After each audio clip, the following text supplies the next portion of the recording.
Welcome, everybody, to another edition of UFO Man Live. My name is Tim, or UFO Man, and to my side is my friend and my co-host, Tommy Highway. Tommy?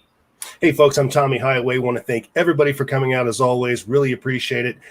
We know that you're all expecting a really in-depth interview with Mr. Calvin Parker this evening. Unfortunately, as we all know from last week, Mr. Parker's area was hit pretty hard by storms last week, and now a major hurricane is bearing down in the area. So at this point, they're more concerned, of course, about evacuations or whatever it is they're going to do. I myself have survived 5 hurricanes. They are absolutely no joke. There's no other force in nature like it. They create weird weather patterns and weird, strange weather that you've never seen before. It's just really hard to describe. So anyway, our thoughts and prayers go out with not only Mr. Parker, but everybody else in his area, because they're getting ready to get walloped. And let me tell you something, folks, it is not fun. And with an exclamation mark. So anyway, we thought we'd get together tonight anyway, though. We've got several things that we want to talk about this evening. We've got an announcement to make. In fact, I'm going to go ahead and start with that. Okay. Basically, Tim and I, we work together on this channel all the time. We really love, doing our job here. It's something we feel is important. We feel it's almost a calling, really, to something that we're destined to do, if you will. And as much as we love to do that, we're always working together and we're always talking constantly. And we're in constant communication. And we discovered something about each other. We both happen to be movie buffs. So we got together. We began to talk about this. And now we have a new channel that's going to be coming online next week. And it's Movie Rewind with Tim and Tommy. And as soon as we get this thing operational, we'll go ahead and kick out the video, letting you guys know where to go, where to subscribe. And if you'd subscribe for us, we'd really appreciate it. Basically, the format is going to be something along the lines of, since you can get movies that are in theaters now in your home, okay, we're going to watch a new movie every week. We're going to go ahead and review that. Then we're going to do a movie that just came out on video, be it Redbox or Amazon or whatever your particular flavor is. We're also going to do an older movie. Okay, and there'll be different categories, and it's not all going to be just action. So, I'm okay with doing different kinds of movies and different genres and things of that nature. But we just thought that since we work together so well, and we've got spare time at this point, that we do something different, something that's got a little bit more of an open market to it, if you will, Right. and kind of branch out that way. And hopefully, while doing so, we'll also bring on new people, new subscribers on board the UFO Man channel as well. Right. And we already came out with a new intro. And now this is our first intro for our live streams. So check it out.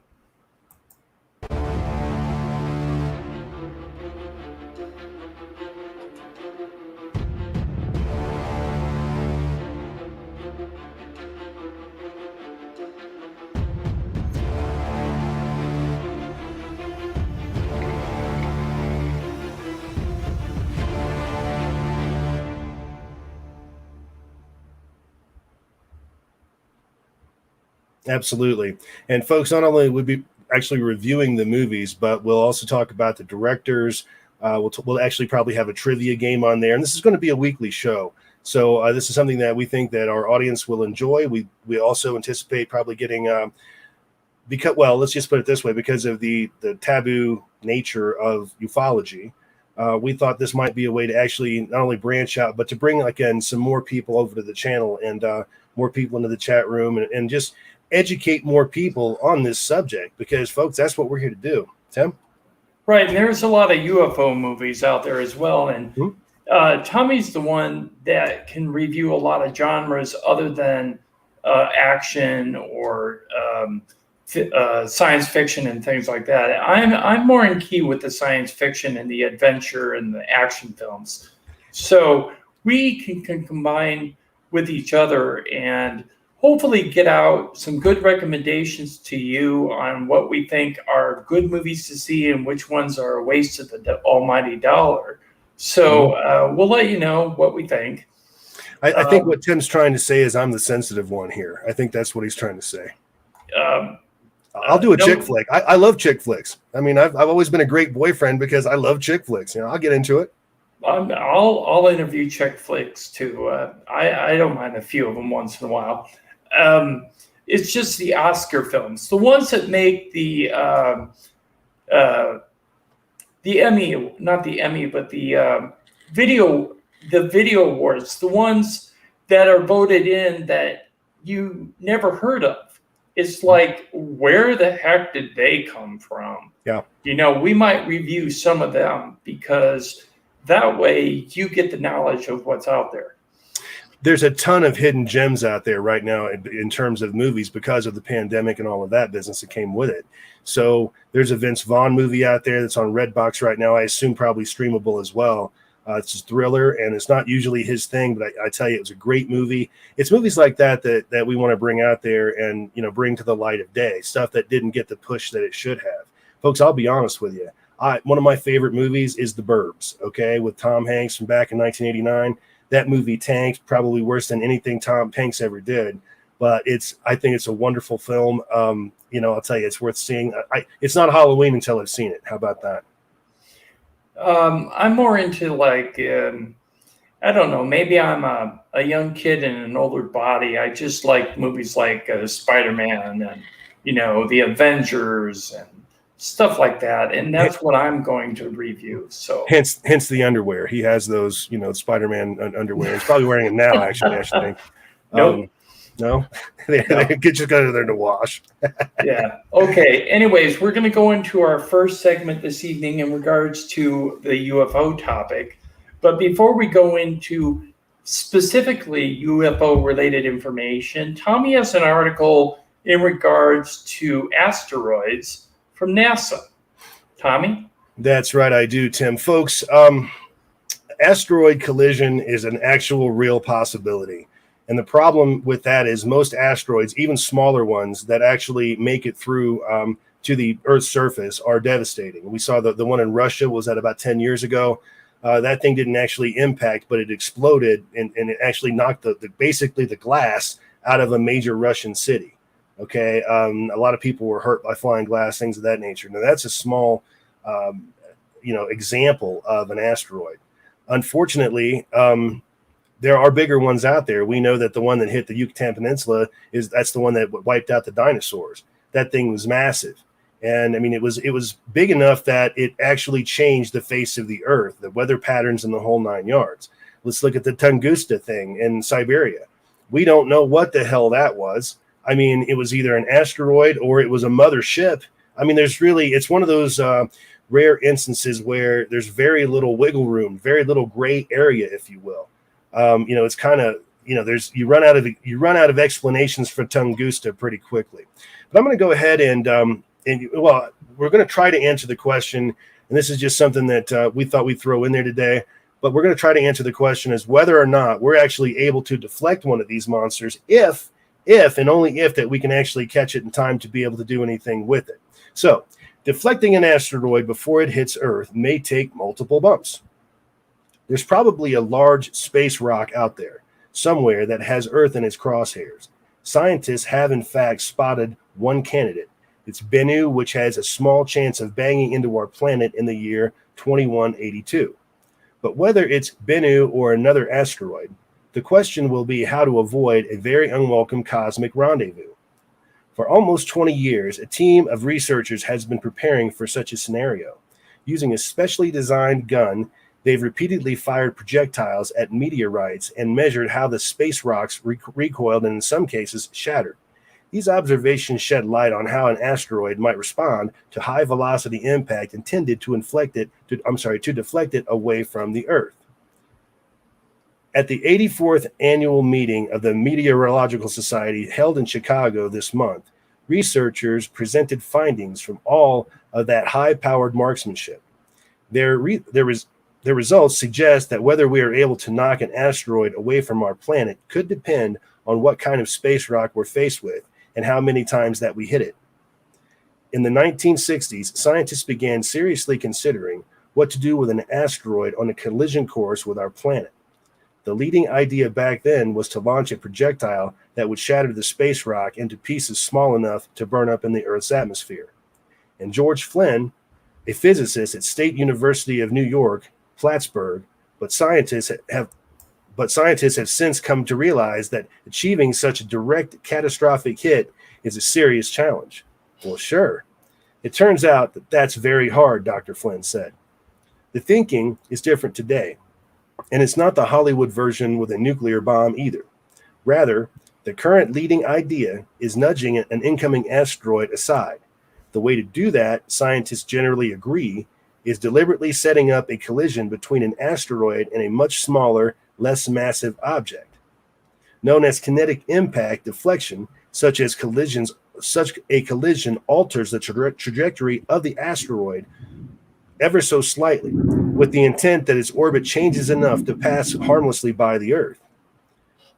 It may barely miss, but barely missing is enough, Dr. Flynn said.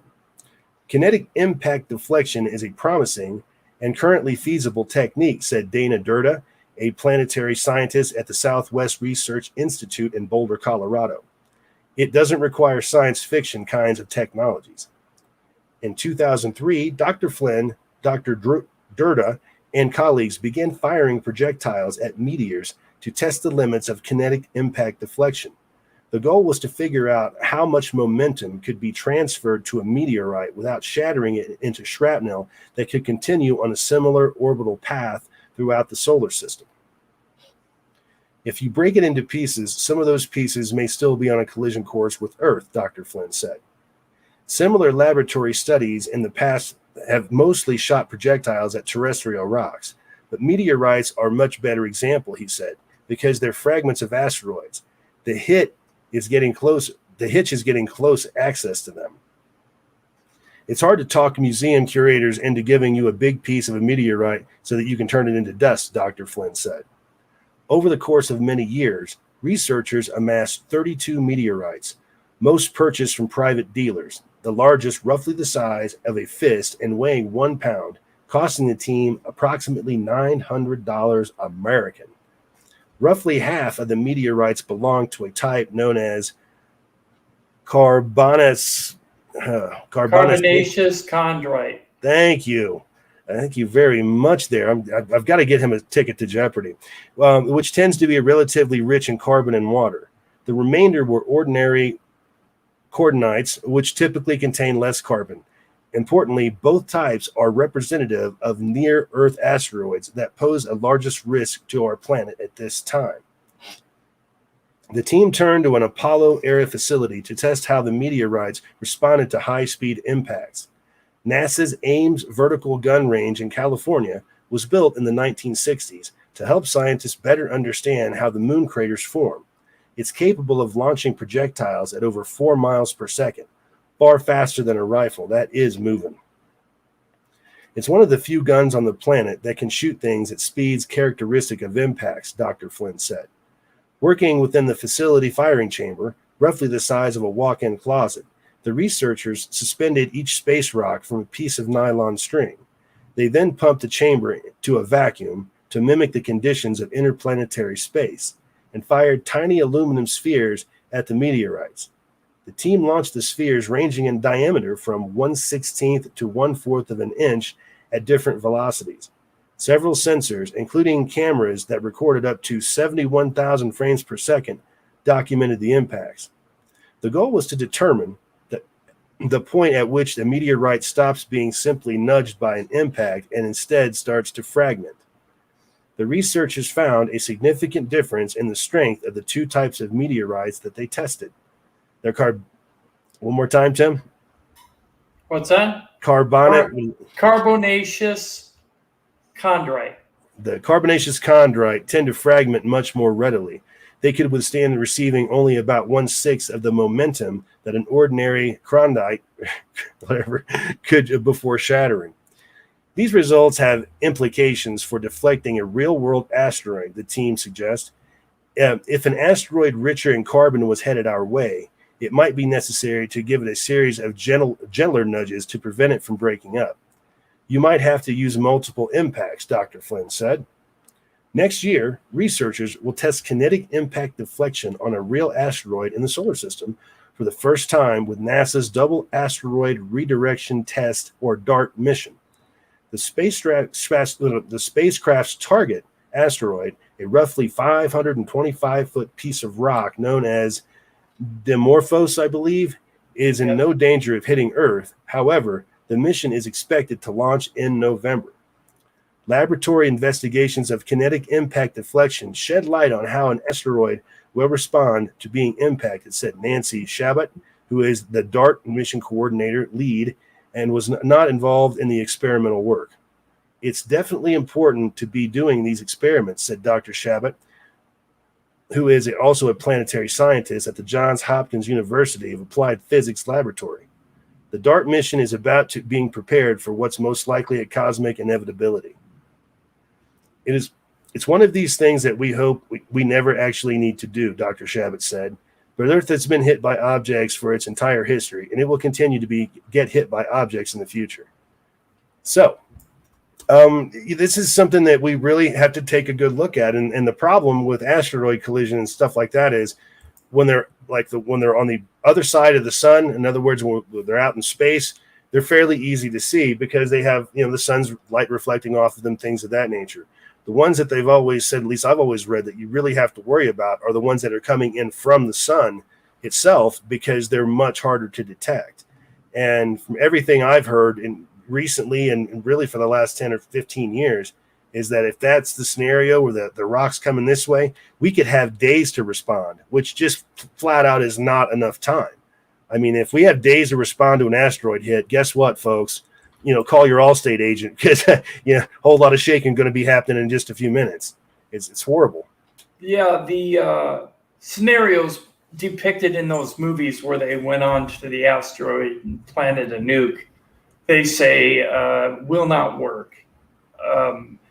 The objects are way too big, and if you fracture them into smaller pieces, they can still hit the Earth and cause massive destruction. Mm-hmm. So it isn't a feasible plan. So this kinetic deflection plan that they're working on with NASA is a valid plan, but it may take several decades to get it to work. But since they're only considering that the asteroid Bennu is going to hit in 2182, and that's way beyond my existence lifespan, I think they have plenty of time to work on it. Now, if there are any other ones out there that are coming toward Earth, now we had one like a couple weeks ago pass Earth that was the size of the large pyramid of Giza. But it was 1.5 miles out. Now, they say that's a close call, considering how big it was. But the thing about it is, like Tommy said, if you have 2-3 days to react to an asteroid, forget it. Party's over. Party's over. And like Tim's point, that pyramid-sized asteroid, if that were to hit a city, the city's gone. I mean, the kinetic energy alone is going to, like, say, New York gone, LA gone, Chicago gone, or wherever, Sydney, Australia gone. I mean, you're talking about leaving a crater in the Earth. I mean, the size of the one in the Yucatan. That's going to wipe a city out. It's just incredible. It's an incredible amount of kinetic energy being transferred directly into a spot on the planet. I mean, it blows what a nuclear weapon can do away. It's not even close, Right.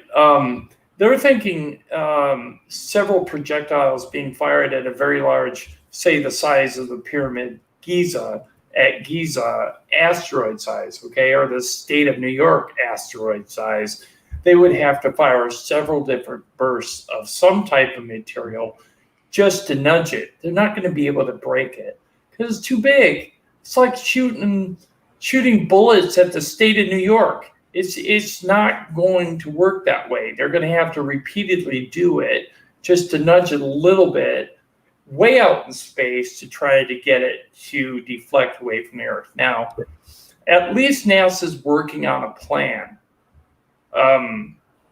Whether it's going to work or not, we don't know. We don't have that data or those facts, but we wanted to present it here for you tonight.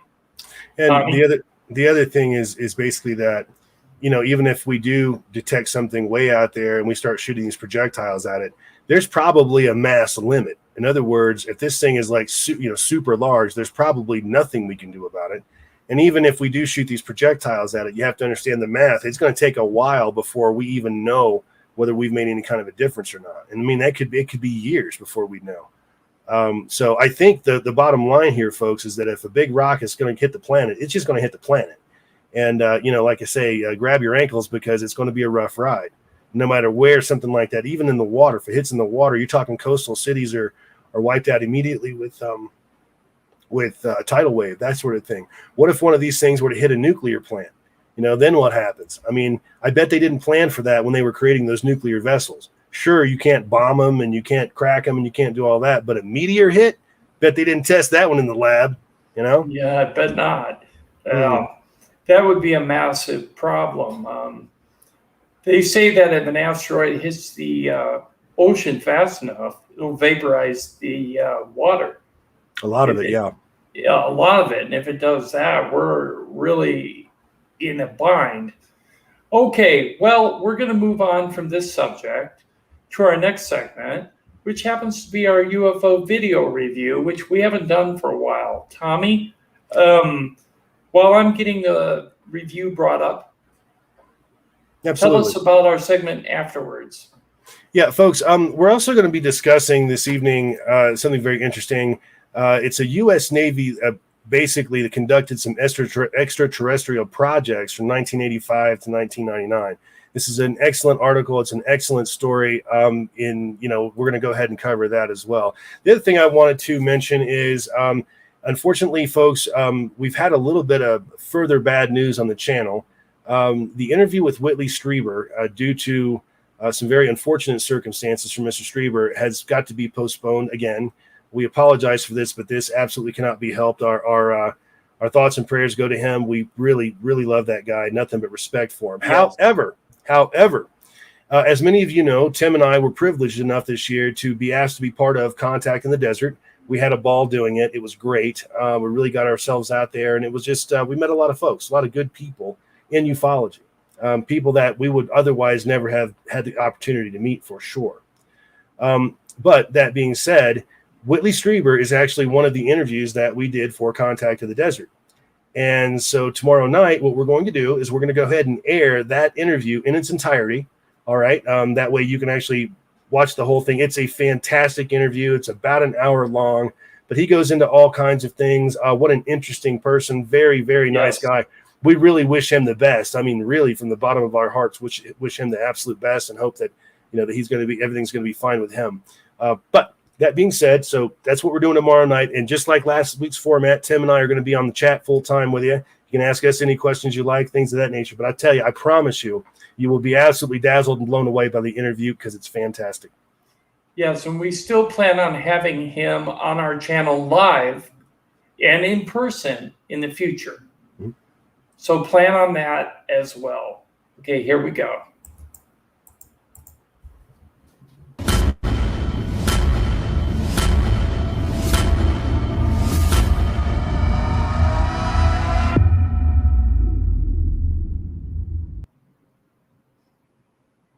This is for Game Vet 02. I know you're still out there. This was filmed by Game Vet. Now, at first, it may look like a shooting star, but it's really not.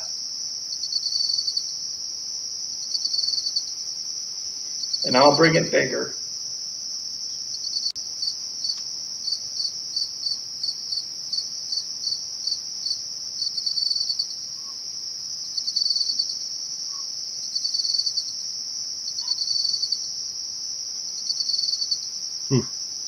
Different. Another person that filmed something like this was Stephen Barone. He filmed a cylinder that was flying that fast that had a tail.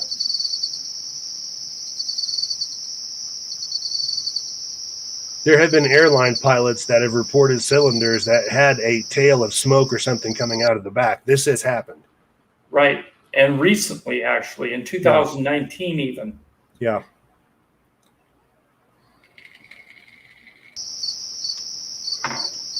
This clip was courtesy of Game Vet 02, who is currently in the chat.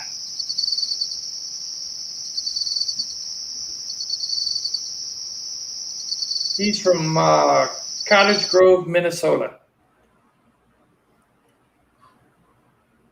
Balão, certeza. Aí, galera, disco voador no centro de Itaipava aí, ó.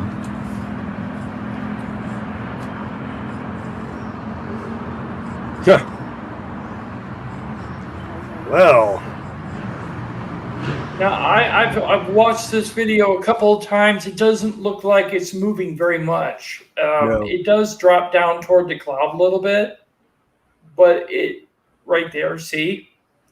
But it's mainly just hovering. I've thought it was more of a diamond shape, but some people have said that it is a disc. Yeah, I mean, it could go either way, but no matter how you look at that, that doesn't belong there. Something that shape, no matter if it's a diamond or a saucer, doesn't have any business flying, at least as terrestrial physics as we know them. I mean, and especially just to be hovering there silently like that. Right. I have no idea what this is, but it shouldn't be there. Yeah, definite maybe.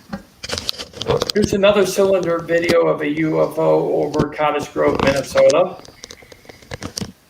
This was filmed by Game Vet 02 as well. You need to go over and check out his channel. He has some really good footage. He's a trucker and he's on the road a lot, and he picks up a lot of good footage that way as well. Yeah, Game Vet, feel free to go ahead and post your link to your channel there, sir. Go right on ahead. Everybody should go ahead and hit that subscribe button for him. He gets a lot of great footage. That just flat out doesn't belong there. That's not a flare. That's not Santa Claus. What the hell is that? That's not a balloon either. No.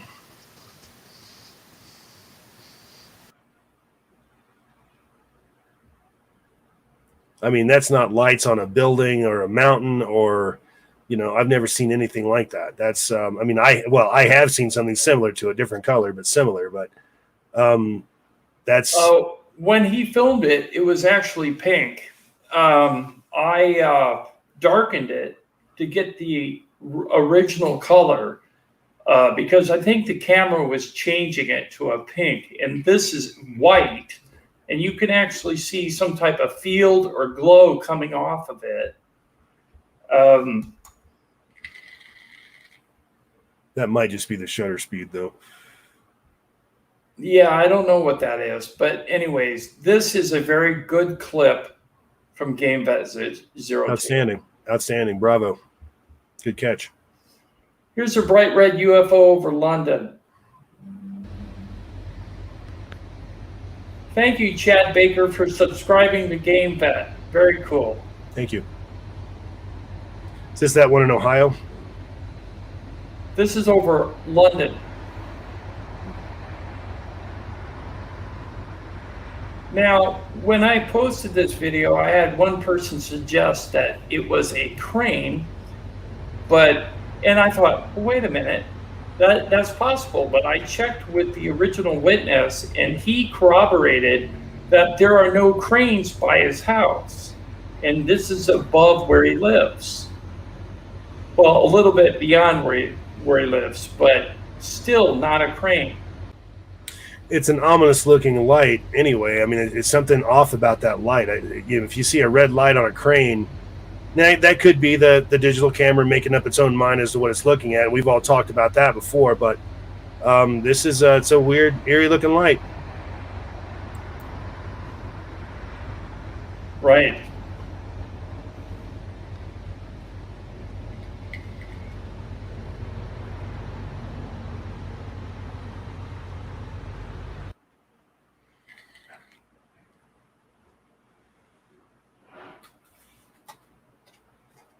Very bright, too. Now, I want you to really take a close look at this video clip. Hi guys, it's Ufo Man. Here I have some interesting footage. It looks as though there's a cylinder hiding behind that star. And you can see it.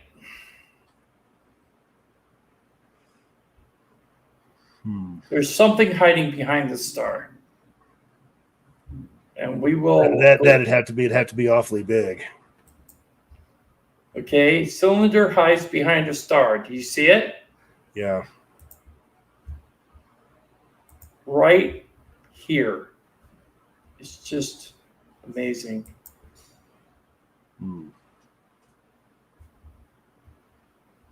Now, I've heard of UFOs hiding behind stars so that they can't be seen.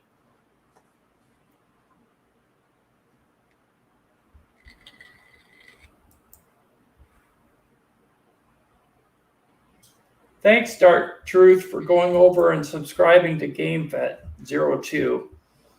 I don't know what to make of this one. There's something hiding behind the star. I don't know what it is.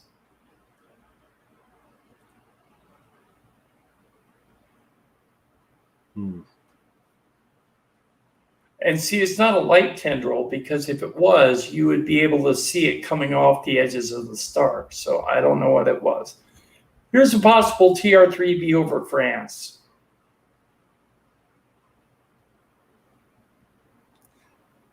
I'm a little at a loss for a TR3B, because TR3Bs have the red light in the middle.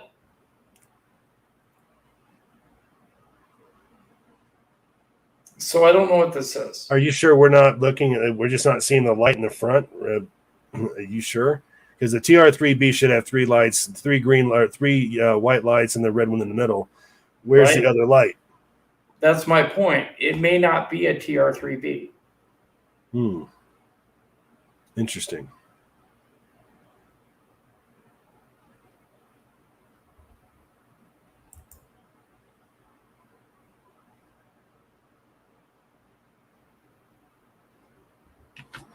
Very interesting.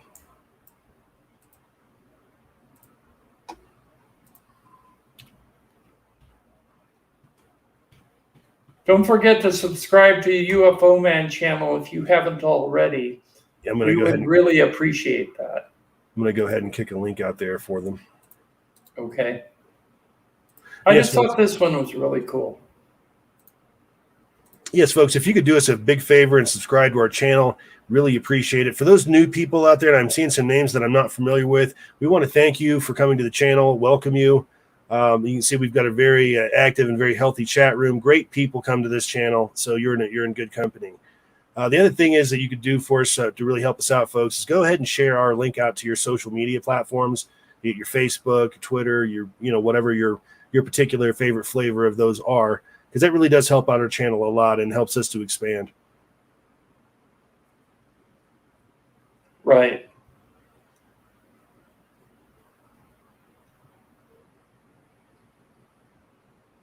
This one should be just about gone. Here's an egg-shaped UFO over Norwalk, Ohio. Check that out. Looks like an egg to me.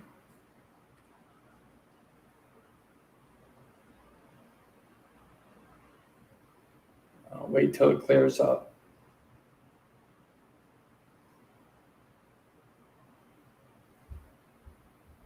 I'd like to see him back off.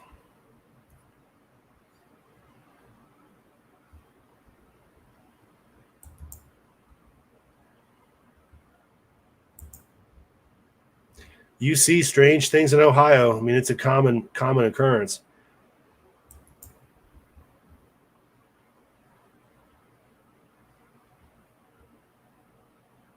Yeah, Brent, it is out of focus a little bit.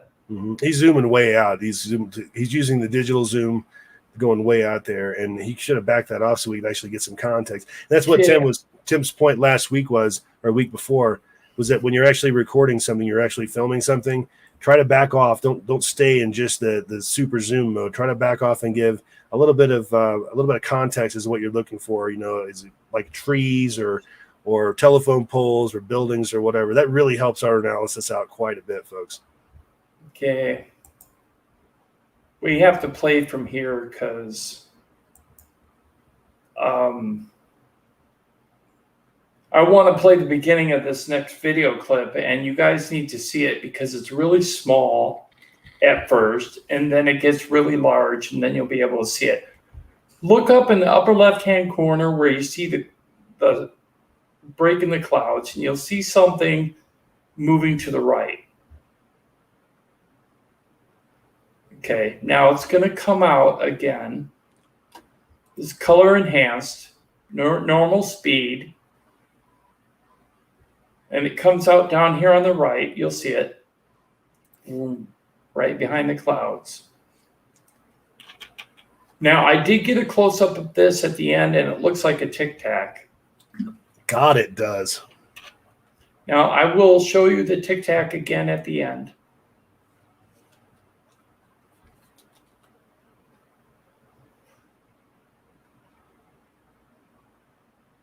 Yes, lots of activity in Wisconsin and Minnesota. Yes, Game Vet, you are correct.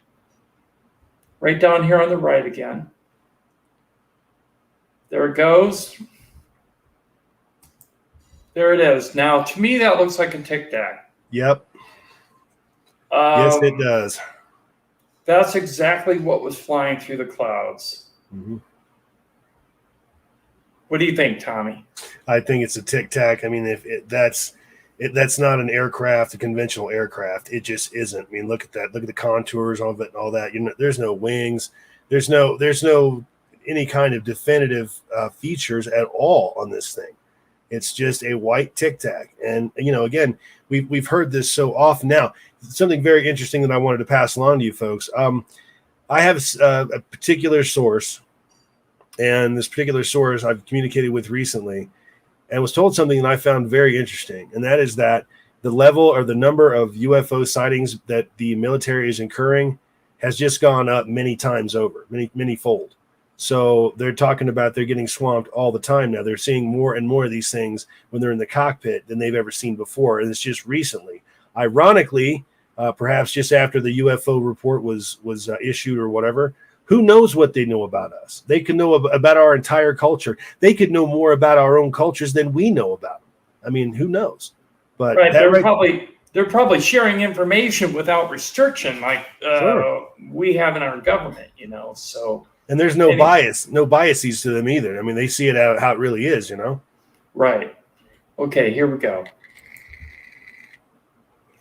Rio Bravo, Guatemala. This is an elongated vertical object. Someone noticed that behind it in the clouds, there appears to be two alien faces, one on the left, one on the right. There kind of is. That's weird. Huh. Yes, or one big, large one. Yeah. Wow. You can't unsee it once you see it, Right. I think that's pareidolia. I've never eaten that. Right. Now, this has a dark energy field around it, and people have said that this dark energy field exhibits anti-gravity. I'm not sure of that. We haven't been able to prove that actual comment, but it's a good guess as any. Now, I will provide a really good close-up of this so you can see it really well. You can't really see any definitive shape. It's only outlined by the energy field. Somebody thought it might be a diamond, and it's so bright that you really can't make out the diamond. And that's possible. You know what? I think that's CGI. No. Look at the edges. That doesn't seem right to me. I've seen energy fields like this before, Tommy, and they're not CGI. This one, in my opinion, is real. In your opinion, CGI, and we'll go with that.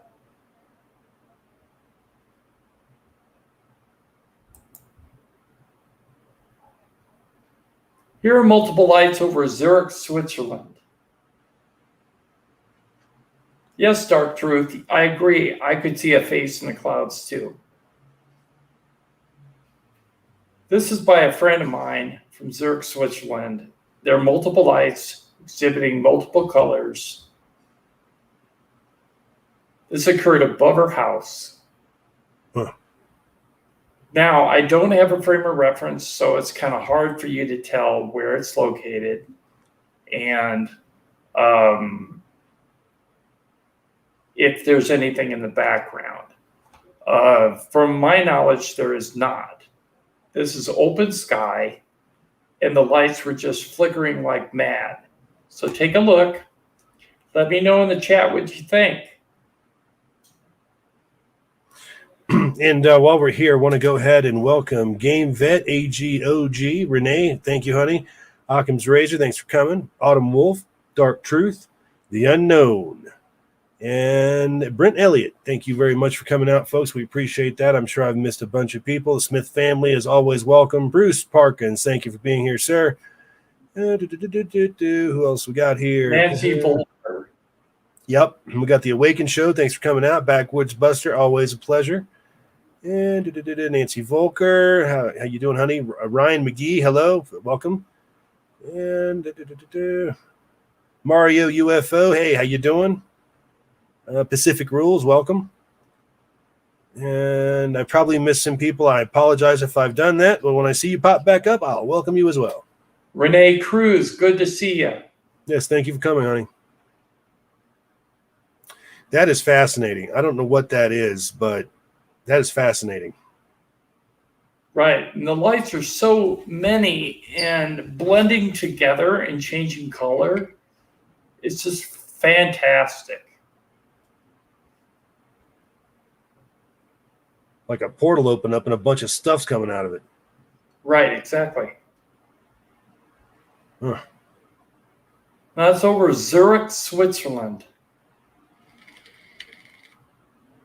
Here are multiple orbs or UFOs over St. Petersburg, Russia.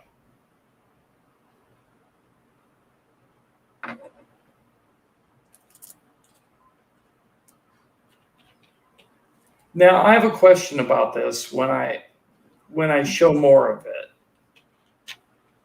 Considering where it is, St. Petersburg. Hey, Lucas, thanks for coming.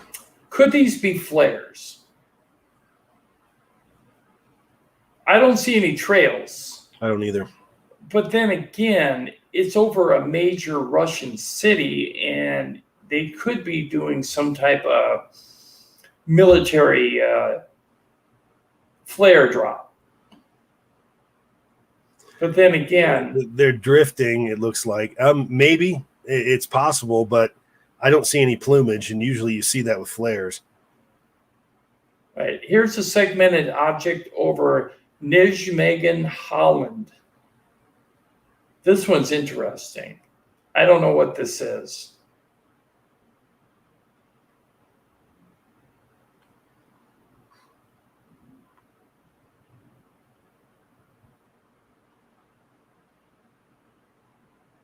Love to see that in the daylight. Yeah. At first I thought it was a gnome, but lit up, But it's segmented, and it is definitely in the sky. I don't know what it is.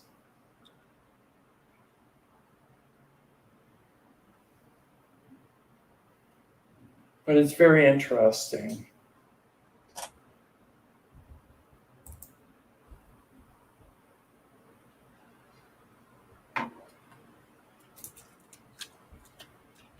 That's just a still shot. Here's purple and white lights over the Temple of King David. Real or fake? I personally am leaning toward a debunk on this video, but I want everyone in the chat room to look at it. Let me know what you think. I think it's probably fake. Tommy, you take a look at it and let us know what you think as well, because we also debunk videos here on this channel. It looks real at first, but at the end, the way they leave makes me think it's fake. Now let me turn on the sound of this one. Oops, it went back to the beginning. Hold on a second here. I get it.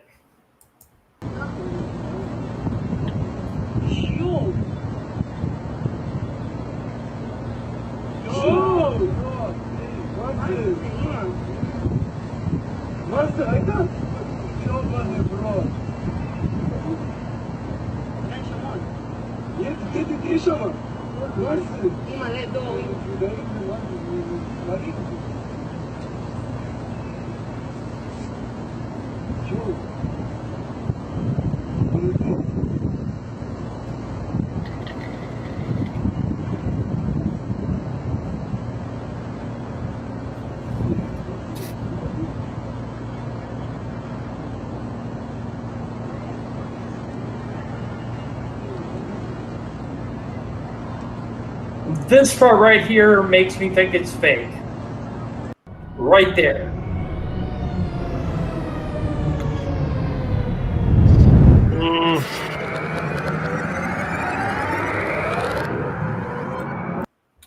I mean, you had people reacting to it being there, I guess.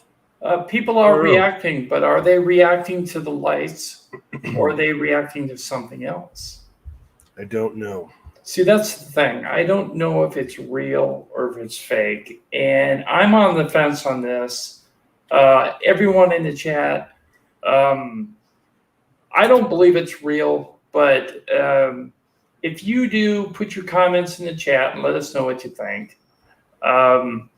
Okay, Tommy, tell us about that article from exopolitics.org. Yep, will do. In fact, I'm going to go ahead and share screen on this one. This is a really long article, folks, and I may not cover every single bit of it, but we'll do what we can here. Let me go ahead and share my screen with you. And I think you're going to like this. This is very interesting, and it's actually a very believable story. You got me? You can see me okay? Yeah. Great. U.S. Navy League conducted extraterrestrial special projects from 1985 to 1999. Now, as we all know, the story of Bob Lazar and what he claims that he was actually a part of back in 1989. Those of you that were actually alive during that period, I myself was a senior in high school, but it was a big deal. It was huge, and it was something that went around the world. This wasn't just something that you read in tabloids or people snickered at in this country. I mean, they're talking about this in Japan, right? The Bob Lazar story. So, hey Tommy, before you start, in the middle of the screen, above the toolbar on the bottom, it says hide. Thank you. Okay, former aerospace engineer William Tompkins has revealed from 1985 to 1999 he was given permission to create a number of special projects involving extraterrestrial life and technology at a council of the U.S. Navy League established in Medford, Oregon. Excuse me. Tompkins has supplied a document confirming that a special projects committee was created and gave reports at meetings of the Medford Rogue Valley Council of the Navy League. In addition, 2 retired Navy officers who attended these meetings have been contacted and confirmed that Tompkins did discuss extraterrestrial related issues at the Navy League meetings as he contends. So we've got confirmation of this guy. The U.S. Navy League is a national organization with over 50,000 members that provides support for the U.S. Navy, Marine Corps, Coast Guard, and Merchant Marine. It was founded in 1902 due to a suggestion by President Theodore Roosevelt. The Navy League describes itself as a civilian organization dedicated to education of our citizens, including our elected officials, and the support of the men and women of the sea services and their families. Tompkins created the Navy Rogue League Valley Council in January of 1985 and became its inaugural president. Prior to this, Tompkins had worked for the U.S. Navy and leading aerospace contractors from 1942 to 1984. During this period of over 40 years, he has stated that he worked on a number of advanced spacecraft designs based on information that was developed with the assistance of extraterrestrials. Of particular importance during this time at Douglas Aircraft Company, 1950 to 1963, Tompkins was involved in designing naval space battle groups with spacecraft carriers and cruisers that were as much as 2 kilometers in length. He has described in his book, Selected by Extraterrestrials, 3 Nordic aliens that were embedded in the Douglas Company that quietly assisted him. So he's saying that the Nordics were involved in this project. He was actually working alongside the Nordics. And I think most of you probably know who the Nordics are or supposed to be. But basically, they're very tall humanoid culture that pretty much with a little bit of work could pass for one of us. At least that's what I've always heard. Okay. Later in his aerospace career with companies such as Rocketdyne, TRW, Lockheed, and General Dynamics, Thompson says that he participated directly in various aspects of the Navy's secret space program as it went from the entire early design phase, leading to detailed architectural plans, and finally to the Space Battle Group's eventual deployment in 1984. And this is just a sketch of the design of, and we've heard this story. What was the gentleman, the hacker in England, Tim?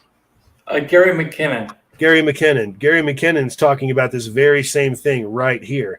And Right. Gary McKinnon, his story, I think McKinnon's story is very unique in that not only did he admit the fact that that he hacked in, which means he can never come to the United States no matter what now, but also the fact that his story has really never wavered. It's one of those stories. It's always been, the same story every time he tells it. Okay, this is a naval space carrier. You saw the design coinciding with the Navy's secret space battle groups being operationalized. Thompson officially retired from the aerospace industry. He began a new phase in his already remarkable career. Thompson would now educate select Navy officers and their children about extraterrestrial life and technology to prepare them for a world where the existence of extraterrestrial life was common knowledge. On January 1st of 1984, Tompkins moved to Medford, Oregon, where a high concentration of reserve and retired Navy officers resided. In February of 1984, he attended the Navy League National Convention in Seattle. Prior to the convention, Tompkins briefed Rear Admiral Hugh Webster, a president, San Diego, and corporate director, national, of the Navy League, about some of the extraterrestrial projects he had been involved in during his aerospace career. Tompkins received the Admiral's full support for his plans to develop a series of Navy-led special projects dealing with the alien topic.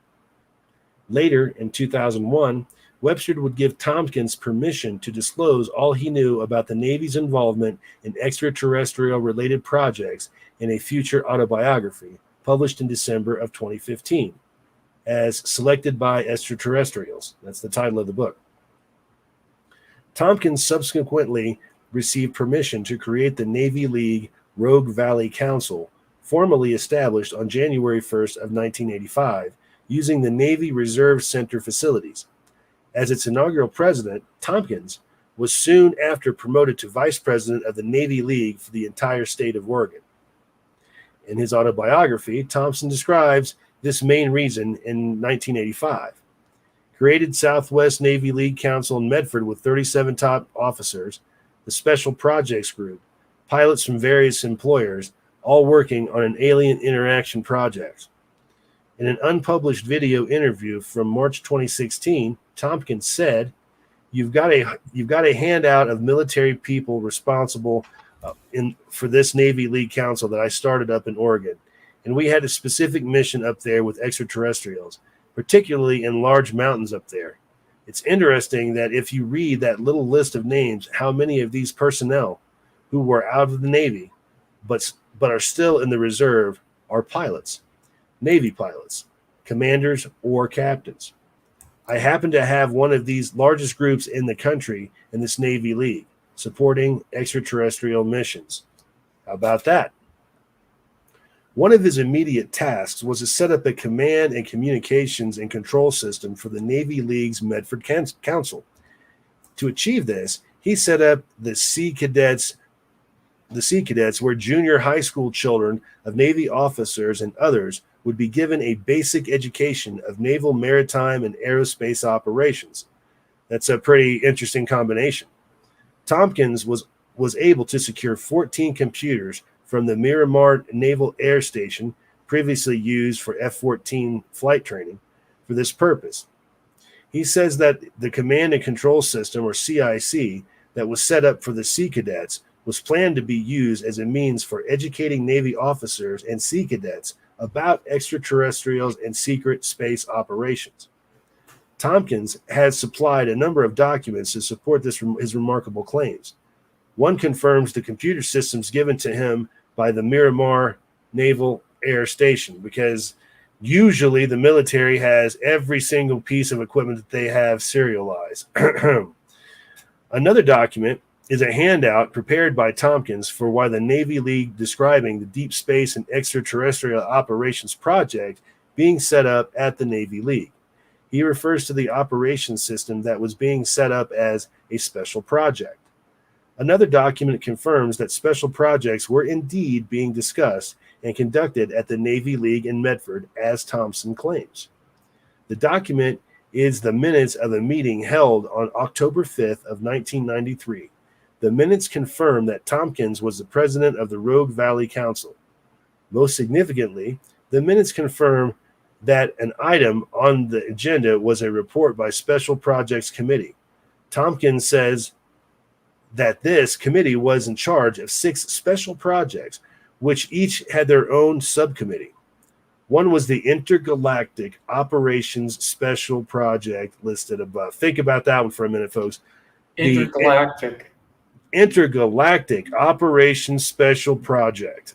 I mean, it's not very often that you see a government document that says that refers to anything intergalactic. I mean, that's got to be fairly rare, right? Right. In private interviews, he has described some of the other special projects that he says he was directly involved in. One special project involved reports of UFOs seen entering and leaving Mount Shasta, which was believed to be an extraterrestrial base. Pilots affiliated with the Navy League would fly around the mountains to find entrances, and all-terrain vehicles were also used for the same purpose. Another special project was a contact program where personnel could meet and interact with aliens at a remote mountain location in the Cascades. Tompkins has described how holographic technologies were used to help participants learn about the history of extraterrestrial life and their interactions on Earth. Okay? Pretty interesting, right? And the thing about this is, and the reason that, Tim and I, like we always say, we try to steer clear of the tabloid stuff. And, right. Normally, under a lot of different lights and a lot of different lenses, this would seem to be just that, sort of tabloidish. If not, folks, if not for the documents, official documents, I mean, the seals on them and everything that have been entered in an archive and we know exist. So, if it's a smokescreen, why would they even bother, putting this on paper? Because knowing it's going to be archived. That doesn't make any sense. Corroborating Tompkins' testimony and documents. Tompkins has privately supplied a November 1995 list of Navy, Marine, and Air Force officers and local officials who participated in the Navy League, Medford Council. From this list, I was able to locate 2 Navy officers so far, and each confirmed serving with Tompkins. Both of their names also appear in the October 1993 meeting document described earlier. I spoke with Art Lumley, Commander USN retired, on May 19, 2006, who is the current president of the Rogue Valley Council Navy League. Lumley served for 20 years with the U.S. Navy and Navy Reserve, and then worked for 26 years as a pilot with United Airlines, retiring as a captain. Captain Lumley says that he recalls that extraterrestrial life was a topic discussed in social projects that were areas of interest for the Rogue Valley Council during the time Tompkins was president. He said that Tompkins would raise the extraterrestrial topic in discussions, and it was known among council members that he was an expert on the topic. Lumley said that he does not recall any direct involvement in such projects himself, but did recall Tompkins' discussion of those projects. I also spoke with Larry Bowick, Captain, U.S. Navy retired, on May 24th of 2016. His naval service spanned 25 years, and he retired as a captain in the U.S. Naval Reserve in 1995. During his career, he commanded 5 Naval Reserve units. Captain Bowick says that while he does not recall any direct involvement in special projects himself, he does remember Tompkins talking about extraterrestrial life and giving reports to committee members about them. He also remembered Tompkins discussing hologram technologies as a means of educating Navy League personnel and Sea cadets. So again, we've got this guy's story is again backed up. I mean, the guy wasn't there, the guy wasn't part of the project, but he is talking about the fact that this guy, he was into this. Everybody knew that this guy was into that Thompson was into these types of programs. Bowick says that Tompkins was very knowledgeable about the extraterrestrial topic and researched it a lot. He said that due to Tompkins' knowledge and contacts, he found him very credible when it came to the topic of extraterrestrial life. So these people believed him, is what they're saying, All right. In a conclusion, Bill Tompkins' revelations about his knowledge of extraterrestrial technologies acquired during the Second World War and secretly developed by select U.S. aerospace corporations are groundbreaking. In Selected by Extraterrestrials, he has supplied documents that corroborate his claims. Tompkins has publicly revealed some of the information about his time in Oregon with the U.S. Navy League in May 31st, 2016 radio interview on RENS. In a future volume of his autobiography, Thompson plans to reveal more information about his involvement with the Navy League in Oregon from 1985 to 1999.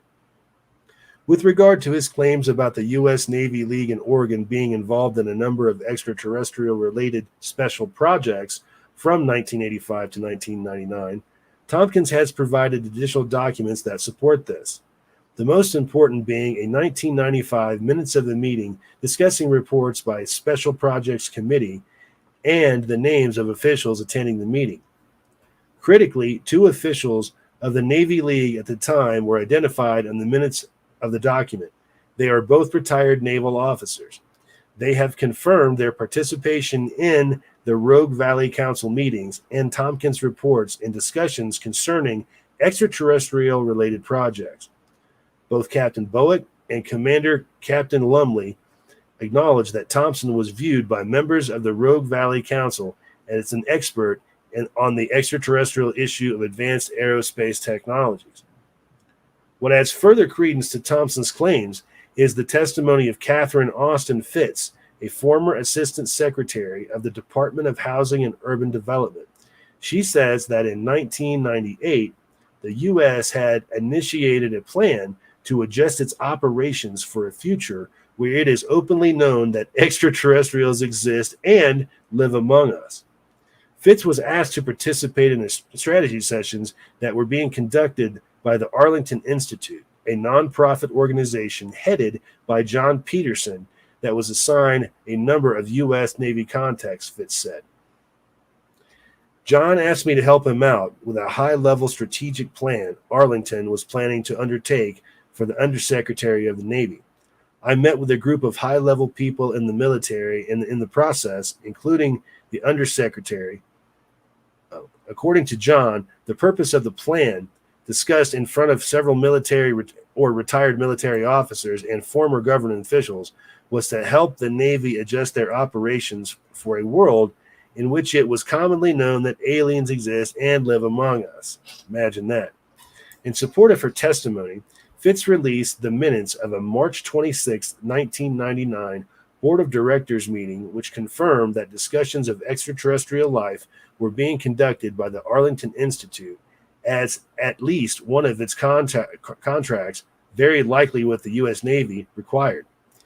It is more than coincidental that while Tompkins was conducting extraterrestrial special projects out of the Rogue Valley Council of the Navy League from 1985 to 1999, aiming to educate Navy personnel and their children about extraterrestrial life, that the Arlington Institute was doing something very similar on the other side of the country in 1998. In both cases, senior Navy officials had authorized these initiatives, though through private civilian organizations. So what they're saying there is the Navy's working behind the scenes by going through these civilian nonprofits, and almost using them like a shell corporation in a way. Okay, consequently, documents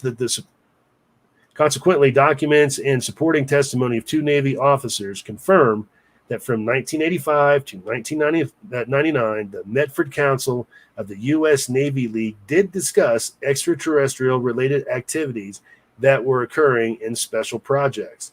This supports Tompkins' claim that he had set up a number of special projects aimed at educating Navy and other military personnel, along with their children enrolled in the Sea Cadets, about extraterrestrial life and technology. In doing so, Tompkins, and the direct support of senior leaders in the national organization of the U.S. Navy League, and almost certainly the tactic support of high-level officials in the Department of the Navy. So, what are we saying here in conclusion? Okay, basically that this person is basically telling us that we have a secret space force out there, okay? And it's been going on for quite some time. I mean, this is since the mid-'80s. And in the issue with this, and I've always been very skeptical, folks, on whether or not we've got a secret space force and all that. I've always been very skeptical, and I still am. But the fact of the matter is there's an awful lot of evidence, that really very compelling evidence in forms of official documentation and things like that, do in fact exist. So again, Right. if there was nothing to this, then why would those documents exist? Tim? Right. And in regards to some of those vehicles, those cylinder craft, a lot of the cylinders being seen now are attributed possibly to the Space Force. Space Force being a soft disclosure of the secret space program that's been around for a long time. At least that's what a lot of us think. And some of those cylinder vehicles, Gary McKinnon spotted one in a photograph that had those cameras that are on the ceilings of stores or on the ceilings of casinos that are black and are like a half a moon. They were around the end of each end of this cylinder, and the United States Naval Operations Unit had 8 operational USS Hillenketters and 8 operational USS Curtis LeMay cylinder vehicles back supposedly in 1984. So that would coincide and corroborate this article from Michael Sala from exopolitics.org. And if you want more information on this topic, please go over to exopolitics.org. Check out their material. They're very advanced in the secret space program, and they seem to have their finger on the pulse of the subject.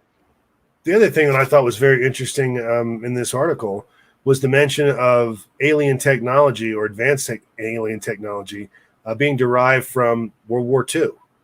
I mean, Right. Think about that for a moment. And there's been a lot of talk in the Haunebu, and that's one of Tim's favorites is the Haunebu Nazi flying saucer kind of thing or whatever. But it's just interesting that they mentioned that. And, you got the Glock Bell. There's all kinds of things that that the Nazis were into working on, even the occult stuff. I mean, Hitler was really, when they say that Hitler was really into the occult in Raiders of the Lost Ark, they're not joking. He really was. So, again, this is one of those things that kind of depends on who you believe, but evidence is mounting. Evidence is mounting on this. And again, I'm skeptical. I'm skeptical as I can be, but evidence is mounting. I have a little bit of skepticism as well. I mean, that's the only way you can approach this subject, because if you believe everything, then you cannot discern between the truth and what isn't the truth. So, because if this is real and this is true, then what that means is we've been screwing around with propulsion technologies that we've just been playing with it, really, considering if we've got some sort of ionic propulsion system or whatever that, once we got out in space, we can, maneuver, fly around or whatever. And we're still playing with rockets. It wouldn't surprise me. See, I personally believe that the rockets and the conventional methods that we're using is a public front. It's a way to garner funding for a military industrial complex and funnel it through NASA. Because getting to Mars conventionally is going to be extremely difficult, even with Elon Musk's test technologies. It's going to take years. So what I'm going to say to you is this. Consider the article that Tommy just read. If it's true, we have intergalactic technology already, and we've had it for decades. And cooperation to a certain degree. and cooperation with extraterrestrial races, which means that we have actually been interacting with alien races here on Earth, and that it was stated in that article. Now, if the article has valid fact, and according to the corroborating evidence at the end of the article, it does, we're not alone. And that's proof right there. I mean, we can't go much farther than that other than to shake the hand of an alien on this live stream. I many times have thought if I shake Tommy's hand, he really might be a tall white. I don't know. Yeah, it's actually, I'm a robot. I only exist from the waist up. But okay. But that being said, I mean, it's just compelling. It's compelling because there is documentation, I should say, to back up this guy's claims. We got the Gary McKenna thing going on. And again, I mean, I want to not believe Gary Kennan. I want to not believe him. But the truth of the matter is the guy tells a hell of a story. And I appreciate it. As a storyteller myself, I really appreciate a story. And also as a storyteller myself, I can usually tell when somebody's BSing me. Okay? Right. I've got that sense. And I just don't get the sense that McKinnon is full of it. I think he may very well be telling the truth about what he knows. And I know one thing: the United States government is super pissed, and they'd love to get their hands on him. I mean, they'd love to get their hands on Gary McKinnon. He can never travel here. In fact, he probably can't leave England or Europe anyway. But and again, why would they want this guy so bad? Because a lot of people hack into our equipment, but they want this guy exceptionally bad and have for 20 years. Why? He saw things that he probably shouldn't have. That's what I think too. He actually came up with a list of off-world officers and ship-to-ship transfers that indicated a secret space force. So, and he came out public about that, and he got a lot of ridicule and a lot of support as well. So, Gary McKinnon, I believe him. Now, Brent Elliott said, what about photos from John Leonard Walson? Yes, a lot of those things he's photographing up there look like giant man-made structures. Whether they be vehicles or base stations or whatever, they do look like something's there. I give John Leonard Walson a lot of credit for developing his camera system, his telescope, to get those photos. Mm-hmm. The other thing that's interesting about space is that, okay, let's take an example of when everybody remember when Elon Musk launched his car a couple of years ago, his vehicle with a dummy inside of it and all that. He launches this thing, and there's a camera on board the spacecraft, and the camera is filming for a little while, and then all of a sudden the camera stops filming. Now, we know it's very easy for us to be able to beam a video back from really far reaches of our solar system. We do this on a routine basis. But what most people don't know is that there's a legal limit outside of the planet where you cannot film any longer, okay? And once that Starman, I guess it was, from Elon Musk, once it got to that certain distance away, they have to cut the cameras by law. Now, I didn't know that until the Starman thing happened, because people are asking, why not just leave the cameras on? But why would they do that? Why would they do that? Why would they limit? I mean, if you can get something out of the atmosphere, you should be able to record video of anything you want. I mean, but for some reason, the United States government has taken it upon themselves, which always goes well, taking it upon themselves to basically claim that there is a essential communications blackout, and I forget how far away, but not far off the planet. Total communications blackout by law. Now, why? Why is that? They're trying to hide something. They don't want us to see what's out there. Maybe what we're seeing in space from Earth is not actually what is there. I mean, there's always been a rumor that the moon, when we see the moon, it's actually not what we're supposed to be seeing.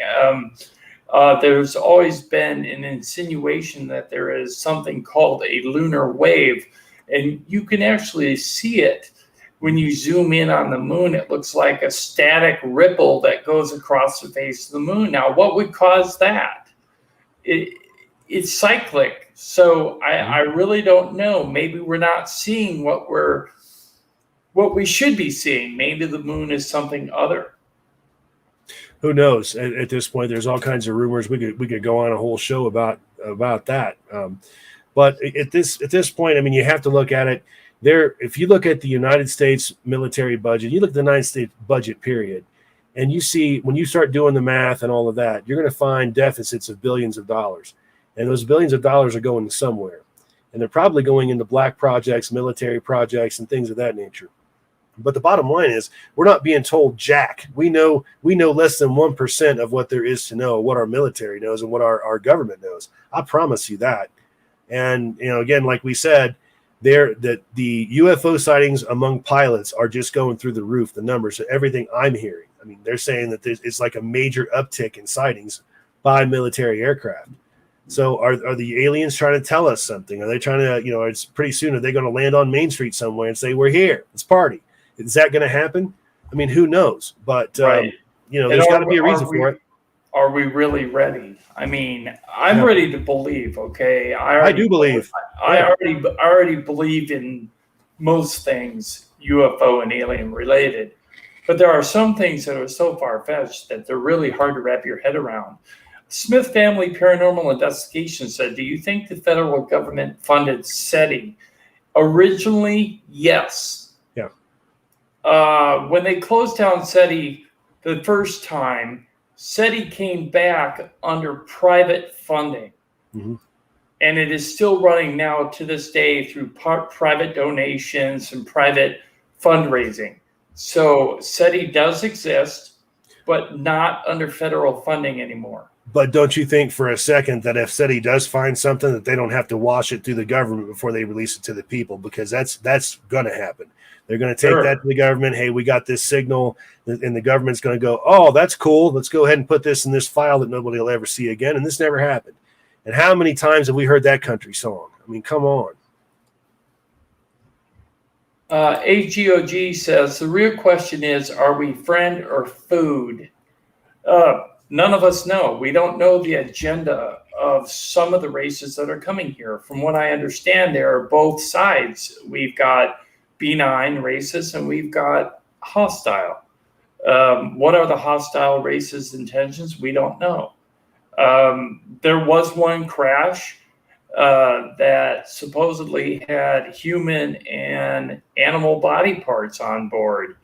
And I think that was the one outside Aztec, New Mexico. Yeah. So, and I know the media tried to keep it quiet for some time because they didn't want to scare the public. But how do you prove that? It's like if I said to you right now, by the way, a UFO landed in Smith Family Paranormal's front yard. How do I prove to you that actually happened? Right. So that's the point.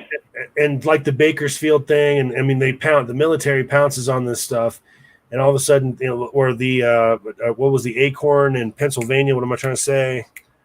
The sighting that we thought might be the Glock. Oh, bell. Yeah. Yeah, I know. Yeah, I can't think of the name of it, but yeah, that sighting. I can't think of it either. Yeah. So I mean, they pounce on these areas, they cordon everything off, they make sure nobody sees a damn thing, and they carry the stuff out of there. And this is back before they were like everybody had a cell phone camera and all that stuff. Kecksburg. I'm thinking Kecksburg. Yeah, that's it. This is just post World War II. Nobody had cameras, that crap, but they were still so worried about the Kecksburg thing. And that's just one of many examples, folks. We have actually had a bunch of alien crashes on this planet. I mean, Roswell was just one of many. Their technology is fallible like everybody else's. There was that crash back in the early 80s. I believe it was near Johannesburg, South Africa, that they actually had two living beings that they pulled out of this thing, and they ended up calling the United States government because they didn't know what to do with them. They're like, they won't eat. We don't know how to communicate with them. So we sent a special plane there to pick these aliens up and bring them back to the United States, whereabouts unknown. That story's been around forever. And what I found about UFOs and ufology, even the BS stories, even the stories that are absolutely just junk, even some of those have a little bit of truth in them, just a tinge. Right. Most of the stories that we cover do have a bit of truth. I mean, you gotta read between the lines, otherwise you can't. In fact, a lot of ufology, big name ufologists write books on a fiction level because they can't release it as fact. Sure. Because if they do that, they get censored. So if they turn around and release it as fiction, and then they put the fact as fiction, you can read it. Or they're doing that to avoid violating any kind of non-disclosure agreement, things of that nature. But Right, yeah, exactly. you're right. That's happened a lot. I considered doing that when I wrote my second book. I thought, I mean, but then I thought, no, I'm just not going to do it. I'm not going to be bullied by the stigma, I guess. And I'm just going to go ahead and tell it like it is. And this is it. You like it. You like it. You don't. You don't. What can I say? Right. Anyway, And that's what we try to do here on the UFO Man channel. We try to tell it like it is. And sometimes it's from our own viewpoint, but we listen to you in the chat and we read what you're putting out there and we try to answer what we can. And we want you to come every week and join us so that we can get deeper into the subject and try to decide what the truth really is. Tommy? That's exactly right. Because like I always say, we all have a little piece of this very big puzzle. And the more times that we get together and we place our piece next to someone else's piece, next thing you know, the puzzle starts getting bigger and bigger and bigger. And so does the viewpoint of everybody, because now we have a better understanding of what we're looking at. And that's it. I mean, the government's never going to come out and say, oh, but yeah, aliens exist and blah, blah, blah. We've known about this for, 70, 80 years. They're not going to do that. And we know that. So it's up to us as professional ufologists and you, our audience of amateur ufologists. It's up to us to come together and figure this damn thing out, because we're never going to get the straight dope on this. It's not going to happen, not from the government. Right. Also, a reminder, please remember to check back on YouTube for our upcoming new channel, Movie Rewind. Tommy seems to think we're going to have it out in a week. I think I'm going to need a couple weeks, but we'll still get it out, and we'll get it out as soon as possible. I saw him shake his head. We're going to have words. Anyways, we're going to get it out there, and we're going to try something new along with the UFO Man channel. Don't think that we're abandoning the UFO Man channel. We are definitely not. We plan to bring this channel up to 100,000 subs or higher. So with your help, we can do that. So please subscribe, hit that like button, share to your social medias, and remember to check out our website as well at www.ufomannetwork.com. Tommy engineered that website. It's very good. Go check it out. We have a petition over there you can sign in regards to getting the actual UFO report that was mandated by Congress that we really deserve, not the one they gave us, not the fifth grade book report, as Tommy would say. Right, Tommy? B+ work at best. B+ work at best. Come over and sign that petition, because we are growing in numbers on that petition. So please come on over, because the more names we get, the more leverage we have. Right. And then we're going to send it off to the Department of Defense and the Office of Naval Intelligence. So, and respectfully ask them to stop treating us like we're stupid. Respectfully ask them to stop treating us like we're children, and stop insulting our intelligence. Okay, we know what's up. We know what's going on. We know we either know or have a real good idea of what's the classified version of the UFO report look like, and it is supposed to be spectacular. We want to see that stuff. Again, will we get to see it? Don't know, probably not, but at least we can demand it. At least we've gone that far, and maybe, just maybe, we'll make enough noise that the powers that be will release this information so we can all figure out what's going on together, and not have to live with the stigma or the frankly the ridiculousness of denial. Before we go this evening, I have an announcement. We're working on a couple interviews, one with a lady by the name of Yvonne Smith. She is a world-renowned regression hypnotist who has worked with UFO contactees for over 35 years. We're going to be having her on. One of the people she worked with was Travis Walton. So we're going to have her on September 4th. We're also working on getting Kathleen Marden. She is the niece of Betty and Barney Hill, and she will also be a live interview on our channel. So keep your ear to the ground and check back frequently to see if and when we have them on. And again, folks, don't forget to come tomorrow night, the usual bat time, the usual bat channel, the usual show, to catch that Whitley Strieber interview. It was just so interesting.